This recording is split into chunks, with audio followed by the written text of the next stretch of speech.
This is going to be a quick introduction and walk you through users and how to add new users, how to update users, how to edit users, give them certain access to parts of the site, etc.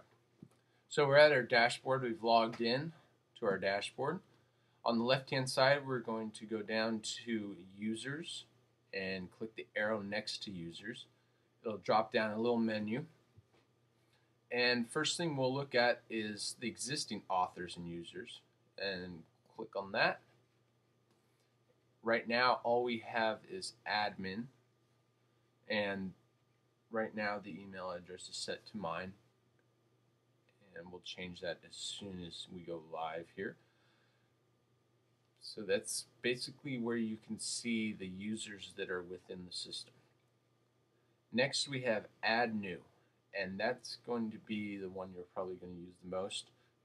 You'll use both of these about the same. So we'll click add new, and this will be adding a new user. So let's say you've got a new staff writer that comes on. This is where you'd want to add them. So let's say they are a staff writer. So we'll type in here, username will be staff1. Their first name is going to be staff, and last name will be 1. Email, so we'll enter email. I'll just put mine in here for right now. And then you could add a website that it's not required. And a password. So we'll just put in a password here. And so you can see that username is required, email is required, and password is required. And then below that you have the send password option, which will automatically send an email to the email that's in the required field with the username and password to get in. And below that you have your role. And role is basically the capabilities that someone's given throughout the site. So an administrator has complete access to the entire site and can change anything, edit anything. As a subscriber, has only read access. So basically all they can do is read portions of the site. We're not going to worry about subscriber probably too much.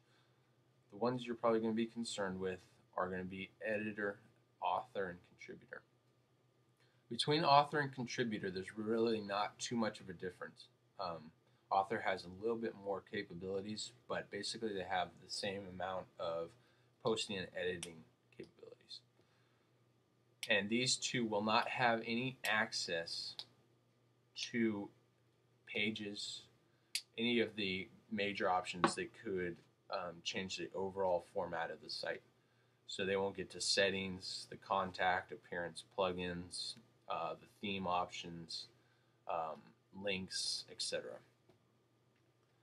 And those two, editor, author, and contributor, those two categories that are roles that you'd probably want to use for the writers, people that are just writing. Above that we have editor, which basically gives more capabilities to this person. They can edit posts, they can write posts, they just have a little bit more control over the writing aspects. Above that is administrator, and that's basically going to be your person that you want to be able to add advertisements, add plugins if you want it, change the contact, change pages, links, media, etc. So this person we're going to set as an author. So we filled in all our categories, and we're going to click add user. And now we can see that we have a new user created under staff.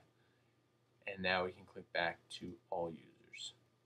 When we click back to all users, just give it one moment.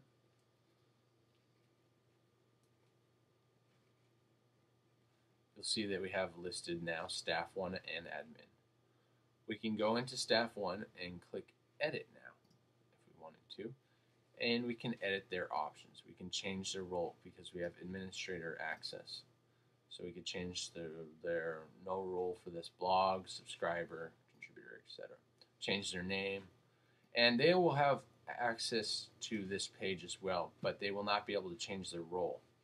What they will be able to change is the username, their password, their contact information, their biography, etc. So basically, that's a quick introduction to users and the different roles you can assign them. So once again, that you have the author, contributor, editor, subscriber, and administrator. And for most part, you're probably going to want the writers to be authors or contributors. Someone that's going through and going to edit the content would be an editor, and an administrator has full access to the entire site and can change anything.